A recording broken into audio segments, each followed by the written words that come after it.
Հրապարակ թերթը գրում է հայ առաքելական եկեղեցու դեմ Նիկոլ Փաշինյանի վերջին ժամանակների գործողությունները իշխանության ներսում լուրջ կասկածների տեղիք են տվել, որ իրենց առաջնորդը մտադիր է կրոնական նոր կազմակերպություն ստեղծել։ Որոշ շրջանակներ այս հեռանկարը սարսափով են քննարկում, համոզված, որ վեհափարի դեմ անհաջող քայլերի հանգուցալուծումը լինելու է կրոնական նոր կազմակերպության ձևավորումը։ 10 եպիսկոպոսների ու Փաշինյանի ստորագրած փաստաթղթով ստեղծվում է համակարգող խորհուրդ, որը պետք է զբաղվի հայ առաքելական եկեղեցու բարեփոխման կազմակերպչական հարցերով։ Մենք գրել ենք, որ Փաշինյանի մերձ շրջապատում կարծում են, որ կանոնադրությունը գրում է անձամբ Փաշինյանը, եւ որ այն պատրաստ կլինի փետրվարի կեսերին, ապա կներկայացվի արդարադատության ռեգիստր գրանցման։ Այն կգրանցվի իբրև կրոնական հերթական կազմակերպություն եւ փաստորեն Նիկոլ Փաշինյանը կդառնա ժողովրդական լեզվով ասած նոր աղանդի հիմնադիր։ Ժողովուրդ օրաթերթը գրում է. Ժողովուրդ օրաթերթի տեղեկությունների համաձայն հակակոռուպցիոն կոմիտեում 2008 թվականի մարտի 1-ի քրեական վարույթով ուշագրավ գործընթացներ են սպասվում։ Ասել է, թե նախաքննական մարմինը բացի նախկին պաշտոնյաների գործերը դատարան ուղարկելուց այլ գործընթացների էլ է նախապատրաստվում։ Նշենք, որ օրերս մարտի 1-ի քրեական վարույթով մեղադրյալ Հայաստանի Հանրապետության ոստիկանության պետի տեղակալի պաշտոնը զբաղեցրած Սաշիկ Կաֆյանի վերաբերյալ նախաքննություն ավարտվել է եւ վարույթի նյութերը մեղադրական եզրակացությամբ ուղարկվել են դատարան։ Քրեական վարույթով Աֆյանը 2008 թվականի մարտի 1-ին կազմակերպել է ոստիկանության տարբեր ստորաբաժանումների կողմից բռնության եւ հատուկ միջոցների գործադրմամբ Երևան քաղաքի ազատության հրապարակում նստածույց անող խաղաղ ցուցարարներին ցրելու, ապա քաղաքի կենտրոնական հատվածներում նրանց կուտակումները, հնարավոր ցույցերն ու հավաքները բացառելու գործողությունները,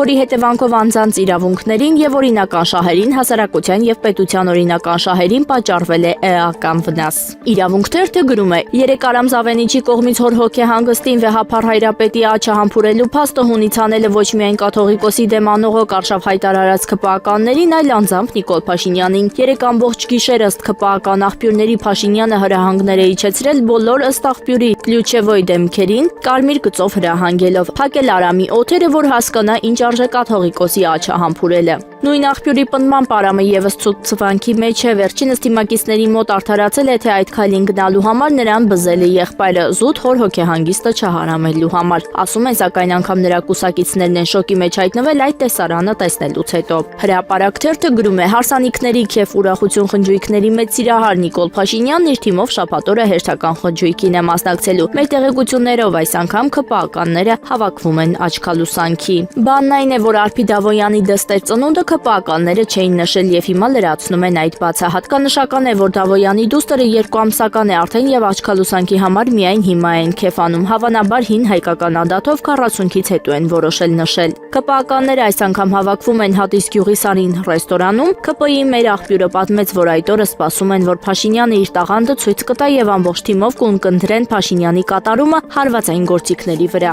Հրապարակ թերթը գրում է. Արցախյան մշակույթի պահպանման կենտրոն ՀԿ-ն եւ Մունք տեխնոդպրոցը Կիրակի օրը հունվարի 18-ին մշակութային մեծ միջոցառում են կազմակերպել Կարեն Դեմիրճյանի անվան մարզահամելկային համալիրում։ Եզակի հնարավորություն նույն օրը նույն բեմում տեսնել Արցախի գրեթե բոլոր մշակութային կոլեկտիվներին ու հայաստանյաց բազմաթիվ աստղերի։ Համալիրի տարածքում նաև Արցախը ներկայացնող ցուցահանդես կլինի։ Միջոցառումների շարքի խորագիրն է «Մենք կանք» եւ չնայած այն բացարձակապես մշակութային է, սակայն տեղեկացանք, որ Հայաստանի Հանրապետության իշխանությունները հերթական անգամ ծառս են եղել իմանալով, որ Արցախի մասին միջոցառում է կազմակերպվել։ Մեզ պատմեցին, որ աշխատակիցների միջոցով սուրհանդակներ են ուղարկել կազմակերպիչների մոտ, նախ փորձել են հետ պահել միջոցառում անելու մտքից, երբ մերժում են ստացել, զգուշացրել են, որ հանկարծ այն չվերածվի քաղաքական ակցիայի եւ մեծ հնչեղություն չառաջացնի, շարժելով Ալիևի զայրույթը։ Ժողովուրդ օրաթերթը գրում է. ամենայն հայոց կաթողիկոս Գարեգին II-ին գահանկեց անելու Հայաստանի Հանրապետության վարչապետ Նիկոլ Փաշինյանի պլանները, թեև վճռական են, անգամ 10 տիրադավների հետ կազմված է ճանապարհային քարտեզը, բայց արդյունքները գոհացուցիչ չեն իշխող քաղաքացիական պայմանագիր կուսակցության համար։ Անգամ հանրային աջակցությունը շրջիկ պատարակներին բերված մարդիկ չեն կարողանում լայն կոնսոլիդացիայի տպավորություն ստեղծել եւ այսօրվա դրությամբ պետք է արձանագրել, որ կաթողիկոսին սկանդալային եպիսկոպոսների միջոցով փոխելու Փաշինյանի ծրագիրը հանրային օրակարգ չի դառնում։ Իսկ ինչ վերաբերում է եկեղեցական կանոնագրքին, ապա ժողովուրդ օրաթերթին հայտնի դարձավ, որ այստեղ Փաշինյանը եւ 10 տիրադավները լուրջ դժվարությունների են բախվում, քանի որ 57 եպիսկոպոսների ձեռքում է կաթողիկոսի ճակատագիրը, անգամ եթե 57-ից 10-ը այս պահին պահանջում են, որ կաթողիկոսը հեռանա, դա խիստ անբավարար է։ Պետք է առնվազն 39 եպիսկոպոս պահանջ ներկայացնի հրաժարականի, որից հետո 57 եպիսկոպոսները պետք է հավաքվեն ու որոշեն ընդունում են այդ պահանջը կամ անգամ կաթողիկոսի ներկայացրած հրաժարականի դիմումը, թե ոչ։ 10 տիրադավների թիվը չի ավելանում, ուստի կարելի ասել, որ գործընթացը մտել է փակուղի։